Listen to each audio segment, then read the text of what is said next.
He's got no clue what's happening next. The blind wizard stumbles through each quest.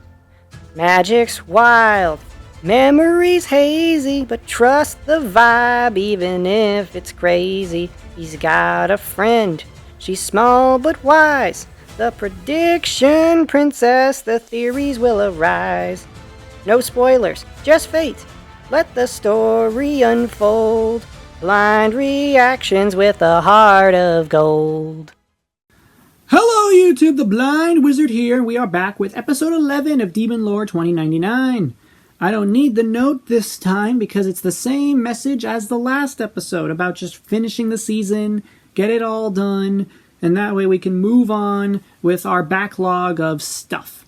Never mind the fact that I have technically 2 other shows on the channel that I need to get going fast, considering one of them is still so long and the other one I've kind of gotten behind on. But never mind those 2, we still also have just a regular backlog to get to, and I'm not allowed to say what takes the place of this show until next episode, so be on the lookout for when we get to the next episode, so you'll know what comes after this show. But for right now, Veltol got access to one regalia. He met the guy who has it, and we learned a lot about the regalia, Hizuki, the principal, and we heard a very specific thing. A specific thing that the guy with the crown told Veltol to look after Hizuki any way he can. And I assume that's going to be a big deal. Like, that she has something going on that she would need help with. So let's go right on into this episode and see what's up. Next time you see me will be that post-episode discussion. And abracadabra, alakazam. Alrighty, post-episode discussion time, and wow, that escalated quickly. Wow, oh my goodness, that escalated quickly. Whew, we start the episode off with Hizuki and everyone at her house, and getting to see the situation that led to the end of the last episode about her ending up in the bath with Veltol, and it turns out he was bathing with the lights off, and then she turned them on and walked in on him. So then he convinces her to stay and to soak with him, and then he gets up naked, turns around, shows off his swole, chiseled body, and does some famous bodybuilder poses, if you recognize them, and he basically goads her into bathing with him, and she just straight up drops her towel and decides to agree to that. I mean, Veltol does have great pride in his body, and I don't think he has any shame either way. So then they sit in the bath together, and I find it to be such a great subversion of the trope, because it's characters that don't feel embarrassed about anything, they don't have shame, they don't have self-conscious thoughts, and they're not in love with each other or anything, so it's fine. And there's also no trope of anyone interrupting them either, because Takahashi and Machina are asleep.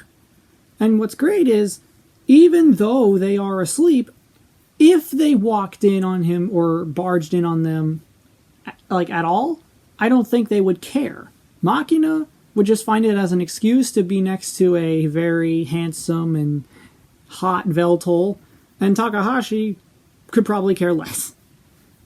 But then this scene becomes an important scene because it becomes the scene where Hizuki can open up to Veltol about her past, her life, all the misfortune that surrounded her. And that was such a nice thing to tell Veltol. And then Hizuki's like, well, now you know my story in case something happens with my misfortune. Hope you'll forgive me. And Veltol's like, I'm sure I will. But then the episode escalates right after that. Like crazy. So an assassin shows up, declares that Veltol is a threat. We learn that it's the same assassin who went after Hizuki's parents, and basically most of the reasons that she has bad things happen around her. We also learn that they are the same people that associated with Marcus, so we know they're up to no good. They tried to talk, but Veltol doesn't have any of it. But then it's revealed that Trate was a traitor. She went after Cornea. There we go. She went after Cornea and killed him for the crown. But it's revealed it's not the real Trate. She basically body swapped and stole her body. And so the real Trate is also dead. So that was crazy. What a reveal. I knew there was something off, but I didn't know it was going to be like that. Whew.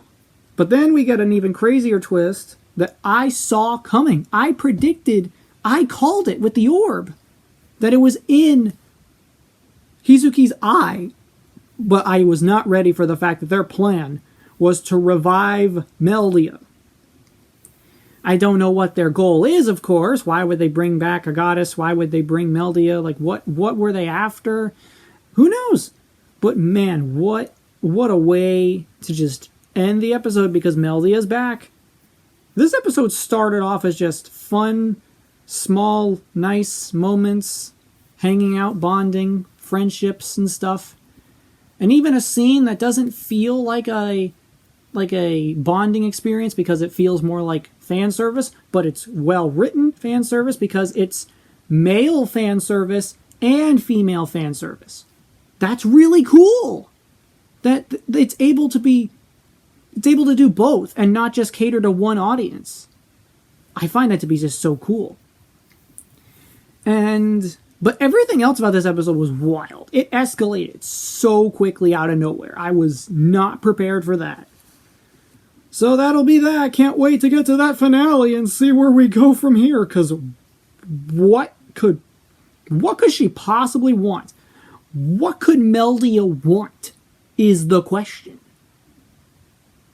Because she doesn't seem to be like possessed or mind controlled, or like she has her conscience, I'm pretty sure. So I'm wondering what's going to happen. I hope Graham shows up, because, Graham, hero, Meldia, goddess, gave eternal youth. I would hope he would show up. But in any case, thank you all so much for watching. Hope you liked it. Hit the like button, subscribe, share the video with a friend. Make sure you join the Patreon. Go over there, check out this stuff. And of course, keep your notifications on, because as always, I will see you in the next one.